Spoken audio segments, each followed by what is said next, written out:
Hi കൂട്ടുകാരെ, പുതിയൊരു കൃഷി വീഡിയോയിലോട്ട് എല്ലാവർക്കും സ്വാഗതം. ഇന്നത്തെ നമ്മുടെ വീഡിയോ വെണ്ട കൃഷിയെക്കുറിച്ചാണ്. നല്ല രീതിയിൽ തന്നെ വെണ്ടക്ക തഴച്ച് വളർന്ന് നല്ല രീതിയിൽ പൂക്കളും കായ്കളൊക്കെ ഉണ്ടാകുവാനായിട്ട് ഞാൻ ചെയ്തു കൊടുക്കുന്ന വളപ്രയോഗമാണ് ഈ വീഡിയോയിൽ കാണിക്കുന്നത്. അപ്പോൾ വീഡിയോ മുഴുവനായിട്ട് കാണുക. ചാനൽ ആദ്യമായിട്ട് കാണുന്നവരുണ്ടെങ്കിൽ ചാനലൊന്ന് സബ്സ്ക്രൈബ് ചെയ്യുക. അതുപോലെ തന്നെ തൊട്ടടുത്തുള്ള ബെല്ലൈക്കണും കൂടി പ്രസ് ചെയ്താൽ ഞാൻ ഇടുന്ന വീഡിയോ നിങ്ങൾക്ക് നോട്ടിഫിക്കേഷനായി ലഭിക്കുന്നതാണ്. അപ്പം നമുക്ക് നേരെ വീഡിയോയിലോട്ട് പോകാം.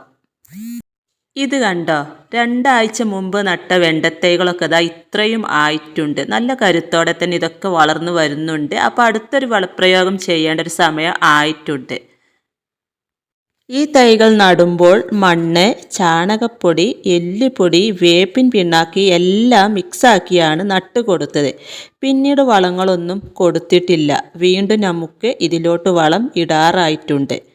ഞാനിവിടെ 4-5 ഗ്രോ ബാഗിൽ ഇവിടെ വെണ്ടക്ക വീണ്ടും നട്ടുകൊടുത്തിട്ടുണ്ട്. ഇത് ആനക്കൊമ്പൻ വെണ്ടയുടെ തൈകളാണ് കേട്ടോ.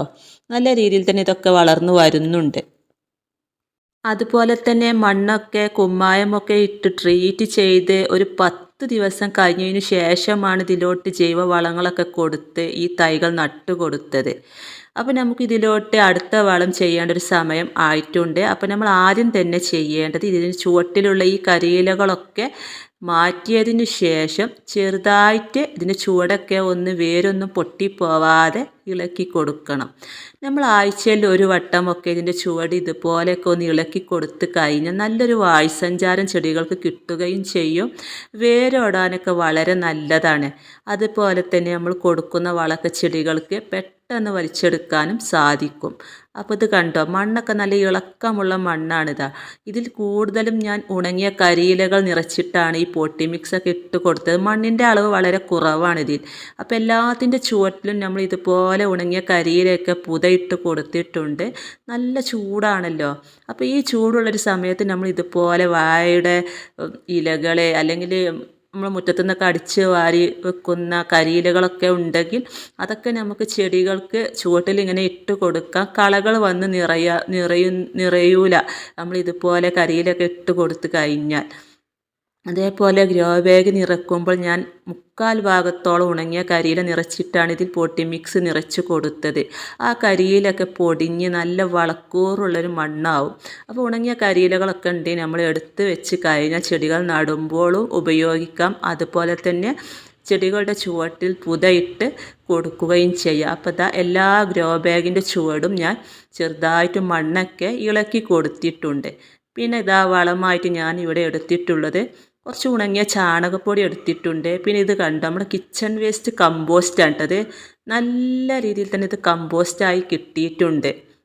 നമ്മുടെ വീട്ടിലുള്ള ഇതുപോലുള്ള നല്ല വളങ്ങൾ നമുക്ക് ചെടികൾക്ക് ഇട്ട് കൊടുക്കാം. അപ്പോൾ നമ്മൾ കിച്ചൺ വേസ്റ്റ് കമ്പോസ്റ്റ് ഉണ്ടാക്കുന്ന വീഡിയോ ഒക്കെ ഞാൻ മുമ്പ് ചെയ്തിരുന്നു. കാണാത്തവരുണ്ടെങ്കിൽ അതൊക്കെ ഒന്ന് കണ്ടു നോക്കുക. അപ്പോൾ ഇതൊക്കെ നല്ല രീതിയിൽ തന്നെ പൊടിഞ്ഞപ്പോൾ ഈ മുട്ടയുടെ തോട് മാത്രമേ ഉള്ളൂ കേട്ടോ, അതിങ്ങനെ അലിയാതെ കിടക്കും. ബാക്കിയൊക്കെ നല്ല പൊടിയായി തന്നെ കിട്ടിയിട്ടുണ്ട്. പഴത്തിൻ്റെ തൊലി, ഉള്ളിത്തൊലി എല്ലാ ഇതിലും ഉണ്ട് കേട്ടോ. അപ്പോൾ നമുക്ക് ഈ ചാണകപ്പൊടിയും അതുപോലെ കിച്ചൺ വേസ്റ്റ് കമ്പോസ്റ്റും പിന്നെ ഞാൻ കുറച്ച് ചാരവും ഇതിൽ ചേർത്ത് കൊടുത്തിരുന്നു. അപ്പോൾ എല്ലാം കൂടെ നല്ലതുപോലെ മിക്സാക്കി എടുക്കണം. നല്ലപോലെ മിക്സാക്കിയതിന് ശേഷം വേണം നമ്മൾ ചെടികൾക്ക് 2-3 ചിരട്ട വെച്ച് ചെടികളുടെ ചുവട്ടിൽ ഇട്ട് കൊടുക്കാം. നല്ല രീതിയിൽ തന്നെ നല്ല കരുത്തോടെ ചെടി വളർന്നു വരും. ഈ രീതിയിൽ വളം ചെയ്ത് കൊടുത്താൽ നമ്മൾ എന്ത് വളം കൊടുക്കുകയാണെങ്കിലും ചെടിയുടെ ചുവട് ചെറുതായിട്ട് മണ്ണൊക്കെ ഇളക്കി കൊടുത്തതിന് ശേഷം വേണം വളം ഇട്ട് കൊടുക്കാനായിട്ട്. അപ്പോൾ ഞാൻ അതിലോട്ട് ഒരു 3 ചിരട്ട വളം ഇട്ട് കൊടുത്തിട്ടുണ്ട്. ഈ ഗ്രോ ബാഗൊക്കെ ഇതുപോലെ ഇങ്ങനെ മടക്കി വെച്ചിട്ടുണ്ടെങ്കിൽ അതിൻ്റെ മടക്കൊക്കെ ഒന്ന് നിവർത്തി കൊടുക്കുക. അപ്പോൾ നമ്മൾക്ക് വീണ്ടും അതിലോട്ട് വളവും മണ്ണും ഒക്കെ ഇട്ട് കൊടുക്കാനായിട്ട് പറ്റും. അപ്പോൾ അതെല്ലാം അതിൻ്റെ ചുവട്ടിലോട്ട് ഞാനിത് 2-3 ചിരട്ട വെച്ച് ഈ വളം ഇട്ട് കൊടുക്കുന്നുണ്ട്. നിങ്ങളുടെ കയ്യിൽ ചാണകപ്പൊടി ഇല്ലെങ്കിൽ ആട്ടിൻ കാഷ്ടമോ കോഴി വളമോ കിച്ചൺ വേസ്റ്റ് കമ്പോസ്റ്റോ എന്താ ഉള്ളത് എന്ന് വെച്ചാൽ അതിട്ട് കൊടുക്കുക. അങ്ങനെ ഓരോ 10 ദിവസം കൂടുമ്പോൾ എന്തെങ്കിലുമൊക്കെ ജൈവവളം മാറിയൊക്കെ ഇട്ട് കൊടുക്കുക.